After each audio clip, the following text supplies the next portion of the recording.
Hi friends, welcome to my channel.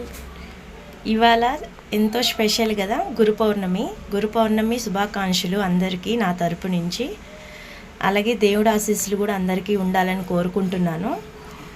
ఇవాళ today వాళ్ళకి ఏంటంటే గురు పౌర్ణమి కాబట్టి సాయిబాబాకి సేమియా కేసరి చేయబోతున్నాను.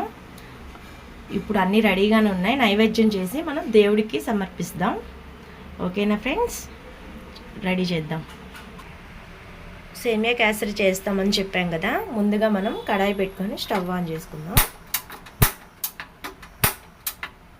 స్టవ్ ఆన్ చేసినాక కడాయి హీటెక్కినాక మనం నెయ్యి యాడ్ చేద్దాం. ఇక్కడ నేను బ్యాంబినో యూజ్ చేస్తున్నానండి. చాలా అంటే చాలా బాగుంటుంది, మీరు కూడా ఒకసారి ట్రై చేయండి. ఇక్కడ షుగర్ను బ్యాంబినో తీసుకున్నాను. ఈ కడాయి హీటెక్కింది కదా, ఇప్పుడు నెయ్యి యాడ్ చేసుకుందాం. ఇలా నెయ్యి యాడ్ చేసుకున్నాక ఇప్పుడు మనం కాజుని కిస్మిస్ని తీసుకుందాం. ఇలా ఈటెక్కిన నెయ్యిలో మనం కాజు కిస్మిస్ వేసుకుందాం.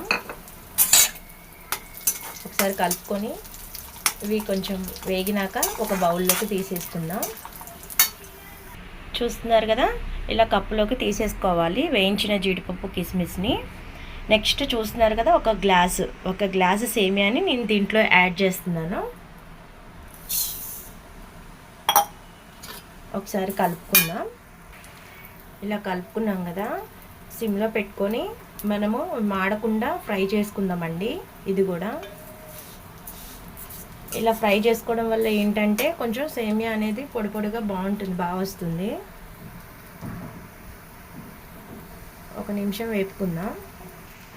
ఇలా వేపుకోవాలి. ఇలా వేగింది కదండి, ఇప్పుడు దీన్ని ఒక ప్లేట్లోకి తీసుకుందాం. ఇలా ప్లేట్లోకి తీసేసుకున్నాం కదా, నెక్స్ట్ మనం ఏ గ్లాస్తో అయితే సేమియా తీసుకున్నామో ఆ గ్లాస్తో 1.5 వాటర్ వేసుకుందాం.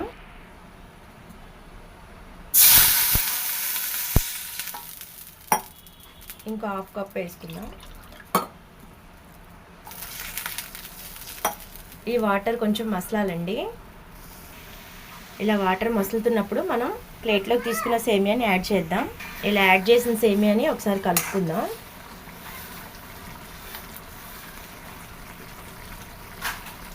నెక్స్ట్ ఇలా ఉడుకుతున్నప్పుడు కేసర్ కలర్ అంటారు కదా, అది యాడ్ చేద్దాం.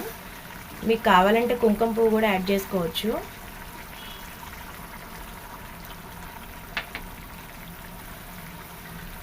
ఒకసారి కలుపుకుందాం. ఈలోగా మనం షుగర్ ఒక బౌల్లోకి తీసుకుందామండి. ఇలా దగ్గరికి వచ్చినప్పుడు 1 కప్పు షుగర్ తీసుకుందాం అన్నాం కదా, 1 కప్పు షుగర్ని దీంట్లో యాడ్ చేద్దాం. ఒకసారి కలుపుకుందాం.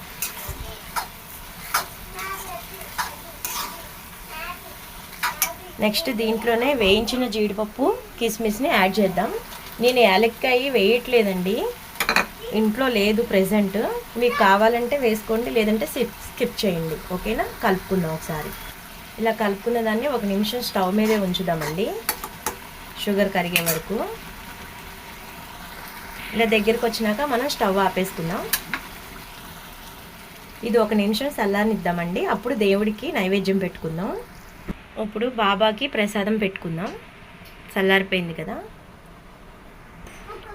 ఇలా బౌల్స్లోకి పెట్టుకున్నవి దేవుడి దగ్గర పెట్టుకుందాం. ఇప్పుడు బాబాకి పెట్టుకుందామండి. నెక్స్ట్ పాలు కూడా పెట్టుకుందాం.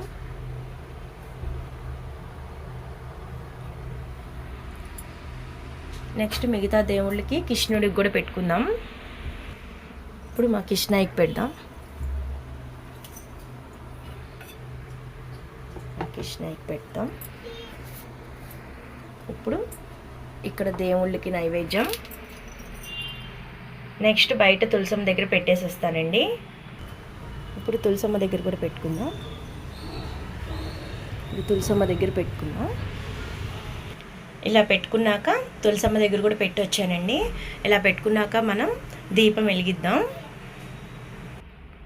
ఇలా దీపం వెలిగించినాక నెక్స్ట్ మనం దండం పెట్టుకుందామండి మనస్ఫూర్తిగా.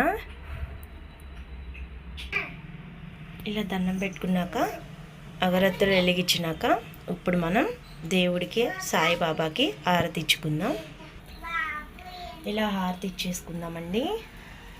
అంతే అండి, పూజ కంప్లీట్. దేవుడికి నైవేద్యం పెట్టాం కదా,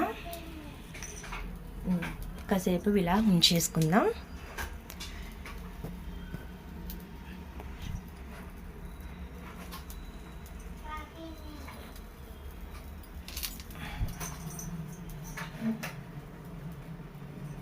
అంతే అండి, దేవుడికి పెట్టాం కదా. ఈ వీడియో కనుక నచ్చితే లైక్ చేసి సబ్స్క్రైబ్ చేయండి. Thank you friends. మళ్ళీ ఇంకొకసారి అందరికీ సాయిబాబా ఆశీస్సులు ఉండాలని, చల్లగా ఉండాలని కోరుకుంటున్నాను. Bye friends. ఈ వీడియో కనుక నచ్చితే లైక్ చేసి సబ్స్క్రైబ్ చేయండి. Thank you.